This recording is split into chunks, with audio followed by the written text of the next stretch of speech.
Good morning, everyone. If you don't know what has been going on in Venezuela, well, I'll let the Human Rights Watch World Report 2018 bring us up to date, and then I've got another one from 2019 to show you before we have a look at yesterday's news. Here we go.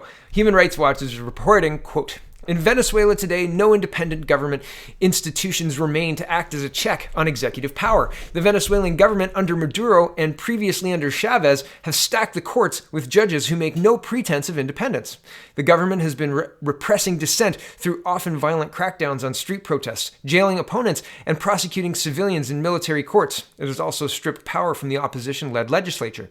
Due to severe shortages of medicines, medical supplies, and food, many Venezuelans cannot adequately feed their families or access the most basic health care. In response to human rights and humanitarian crisis, hundreds of thousands of Venezuelans are fleeing the country." Well, that sounds awful. That sounds terrible. And fast forward to 4th of July, 2019, and this is the United Nations Human Rights Office of the High Commissioner. So this is, to be taken seriously. The link is in the description.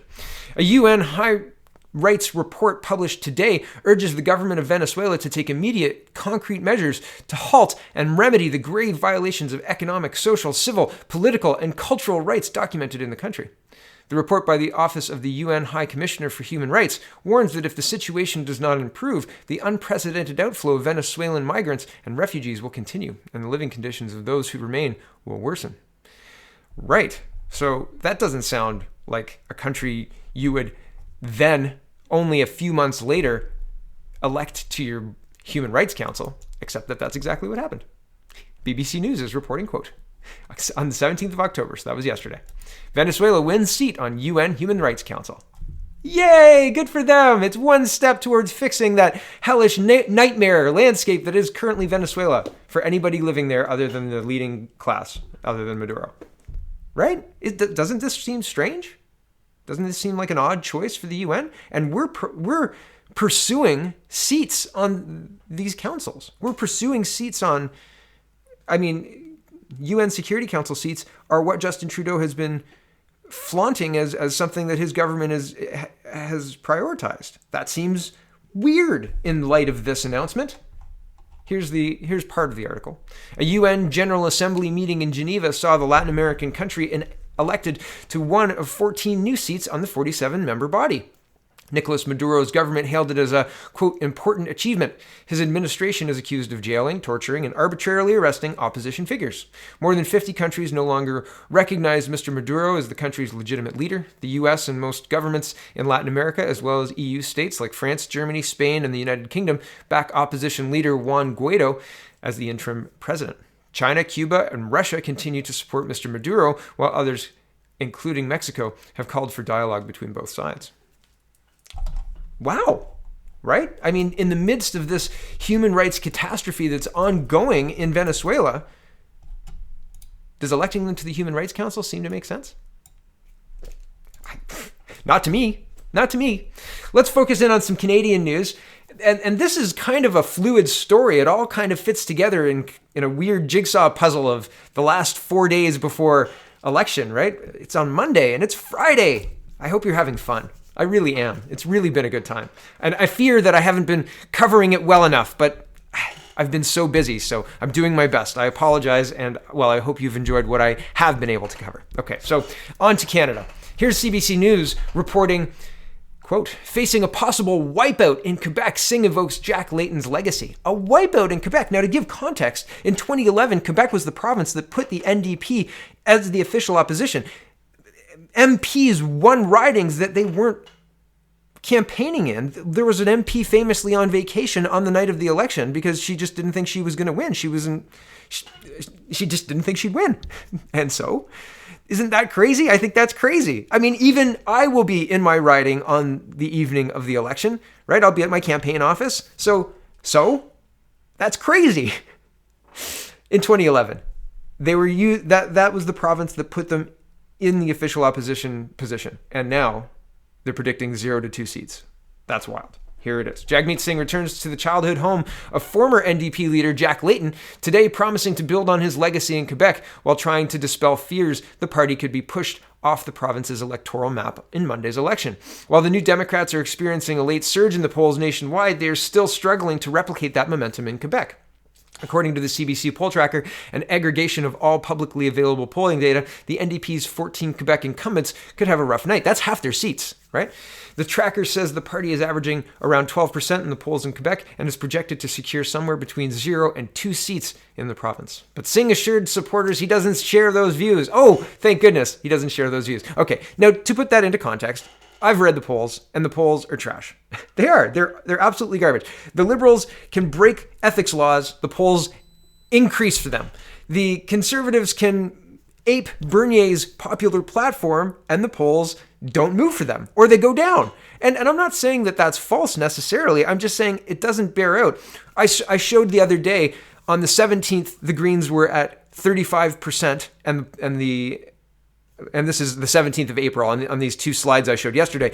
The first slide was they were at 35% and the PC government was at 32. And then the next day, the 18th, the Greens were at 40% and the PCs were at 29. And it's like, if that's possible, it's possible to hold the polls at exactly the numbers you want. And the thing that gets me is the Liberals are now ceiling at 29. I've seen 29 consistently for the last couple of polls and a 32 usually for the Conservatives. Usually at this point in the race, it's tightened up so that somebody's polling over 35. Somebody is going to be the prime minister, right? The people have decided that this is the person they want as prime minister. And the polls were tightening up. Now, in Jack Layton's time, people wanted Jack Layton. And that's why in 2011, they were still that popular in Quebec. And they enthusiastically voted NDP, and that put Tom Mulcair as the official opposition, et cetera, et cetera. And that was their best showing. That was a great federal showing for the NDP. But it's very, very interesting watching the polls for the last year and watching virtually zero movement, except when they're trying to push a story like the Greens are going to win a majority in PEI, or what happened in New Brunswick after the election, and we'll get to that in just a minute. So anyway, back to Mr. Singh and being wiped out in Quebec. That's a big deal. That's a big deal. So this is happening on the 16th, and that's a story on the 16th. And I was talking about this a while ago. I was saying it's incredible. The story here is the fact that the NDP can't find candidates in Quebec. There was no candidates up until the last week of the election there in Quebec. It was crazy. I was scrolling through and saying that like whole suburbs, whole areas just didn't have any NDP representation at all. It was wild. So here's the clip I'm going to show you, and this is NDP saying we don't respect Conservatives. And I think context matters here, but this is a big faux pas. Conservatives, whether you like Conservatives or not, are about 35 to 40%, and maybe higher, 50% of the population, right? And in Canada, it's maybe a little lower, but I don't have hard numbers. But there are a lot of people who identify as conservative. So saying this, even as a joke, is not a good plan. And the joking part of this is just that he's laughing afterwards. You know, like when you punch somebody in the arm and then you laugh? Hilarious joke, right? Really funny. Here we go. If Andrew Scheer wins the moment, you would not allow him to form government. You would oppose that. We don't respect conservatives. That's brutal. You would not respect. So that's kind of quick. Link is in the description. But he says we don't respect Conservatives. No, ha ha ha. So I wanted to give context. Here's Narcity, and they continue the quote. So I'll just read all of this here. All of the Canadian federal candidates are making their final push as the election enters its final days before voting takes place on October 21st. That includes NDP leader Jagmeet Singh, who's campaigning in Ontario with provincial NDP leader Andrea Horwath on October 17th. During a press conference in Welland, Jagmeet Singh's thoughts on Conservatives were made totally clear. When asked to clarify whether or not he would respect or allow Conservative leader Andrew Scheer and his party to form a government if they won the most seats in Parliament, Singh responded very plainly, "We don't respect Conservatives. No." The response brought laughter and cheers from the crowd gathered in the diner to see the NDP leader speak. He followed his quip up with further clarification on what he meant. Quote, "What I mean is that just because Mr. Scheer thinks that if he gets a certain number of seats that we're going to give up fighting against Conservatives, no, we're going to always fight Conservatives because we don't believe in their cuts to services," Singh said. Singh was responding to a statement that Andrew Scheer made about how the other parties should respect whichever party wins the most seats and allows them to form a government. And this is the hot story of the day. And well, the reality of this played out in New Brunswick recently. There was a razor-thin minority. incumbent Liberals won 22 seats. The PC, Progressive Conservatives, won 21 seats, and the Greens won 3 seats. And the Liberals, because nobody got a majority, the governing Liberals get to continue governing until recalling the House and attempting a throne speech. And a throne speech is a confidence vote. If they don't get the confidence of the House, and that means they don't get the votes of a majority of the House, then they cannot continue to govern, right? So that is a very likely outcome in this situation.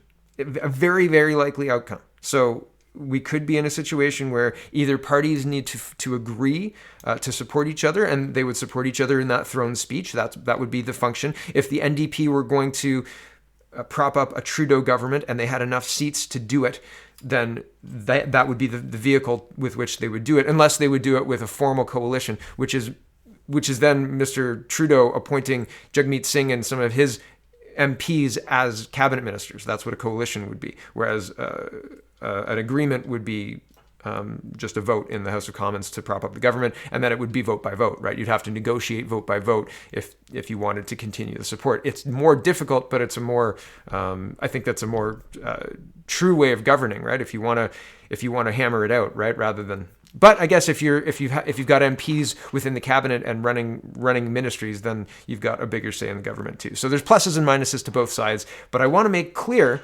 that the party who wins the most seats doesn't always govern. And this CBC article is saying that. And in this, they're correct. They're right. That's how our system works. And we need to understand that. This is important because the election's on Monday. And I don't want people to be angry or say they didn't know, because we should know. Okay, so here's the CBC. It says, no, the party with the most seats doesn't always govern.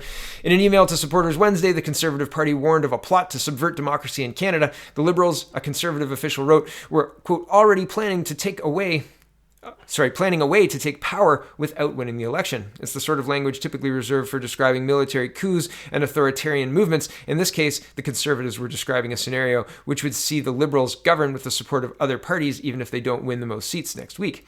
Around the same time, Conservative leader Andrew Scheer was telling an interviewer that his party would, quote, would expect the other parties would respect the fact that whichever party wins the most seats gets to form the government. But that's not a fact. The party with the most seats doesn't always get to govern. They use BC as an example, and I just laid out the New Brunswick example. I'll read it again from the CBC article. Quote, just last year, for instance, there was a close result in New Brunswick. The incumbent Liberals, led by Brian Gallant, won 21 of the legislators' 49 seats. The Progressive Conservatives won 22 seats. The People's Alliance and the Greens each won 3 seats. Gallant, the Premier, was not compelled to immediately resign. Instead, he remained Premier, had the legislature recalled, and attempted to win the confidence of a majority of MLAs. Only after he failed did he resign. Right, and I misspoke earlier. I said it was the Greens, but it was the People's Alliance and the PPC. Sorry, yeah, the People's Alliance and the Progressive Conservatives that combined to govern with the most seats. That's how that worked. Okay, so I misspoke earlier. I apologize, but it's important. And here's Justin Trudeau, and I apologize if the video is not loud enough, but we'll listen to Justin Trudeau. I know it's like nails on chalkboard, but we'll listen to him talk about the history of exactly what we're talking about now, because his father in 72 was affected by this as well. Here we go. Is your belief that whatever party has the most number of seats has the right to try to govern at that point? Yes, that's the way it's always been. Whoever commands the most seats gets the first shot at governing. That's not always the way it's been. I mean, that's pretty much always. Whoever gets the most seats gets the first shot at trying to command the confidence of the House. Well, actually, the first shot goes to the outgoing outgoing Prime Minister, absolutely. In fact, it was your father who in you disagree with on in some 72, things, and in 79, who suggested in the middle of the campaign that he felt that it's not automatic, that the governing party has a right to see what its options are. I think the reality is there is such a clear desire for change amongst Canadians right now that Mr. Harper will have a very difficult time commanding the confidence of the House after this election. Ooh, and, well, is that Justin Trudeau foreshadowing his own situation shortly on Monday, maybe Tuesday? Who knows? I don't know. We'll see Monday, because Monday is vote day. So get out and vote. There's not much time left, just today and then the weekend, and then this whole thing's wrapped up on Monday. I can't wait. So I hope you get out to vote. Thank you for watching, and have a wonderful, wonderful